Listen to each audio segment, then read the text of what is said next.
ase se awia ugusoa eka me ho edia mejeso ene abena pokua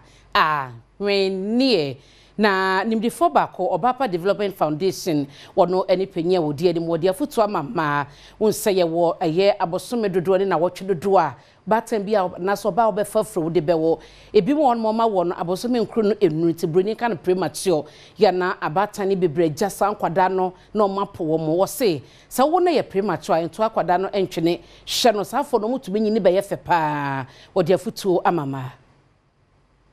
afi bia mu no bubu bosome de toso donso no ya na wonum yisi ho e de kan mofra wonum ennie abosome nkono na owo won e ba asase so no ne kwane obefa so a wapomodin e begina na so na ene adwumadi e course e na Obapa Development Foundation e koya adoye e de ma NICU adokotafo na panimpa ya woda wonano Obapa adwoa cha ya dodo na afre na nahima awindo e de atodwa se ni setete no se obi wu akola na se wo ye premature baby a wo musuro obi kura wosi akola no te sekotre obi ano omo be kana samsa wo ye parent na se wo ye owofo na won hwe ya de ahomete kura be kwa akoto akola na twene ba se de fidie bebre wo ho a hospital wo kwa ye behwe nti se wanwo hospital kura na wo hu se wo ba ne te sa ko hospital na ye nso akola no man koto akola na ntwene nka so onye yi na wonnim president kura ukita na daache wo to ne twena watu wade pa bi atwene eno achi na dodo wahene okukurubo ne netai kwesi agema otosunum enne opani a ohwa yarehwe ho nsam so e wo hyai osudoku abanyare sabia Dr. Alexander J edi aseda PSC ma Obapa Foundation so onuma betu anamo etese edi ama won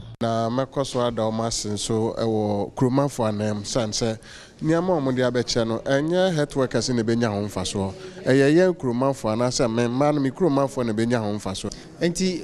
on behalf of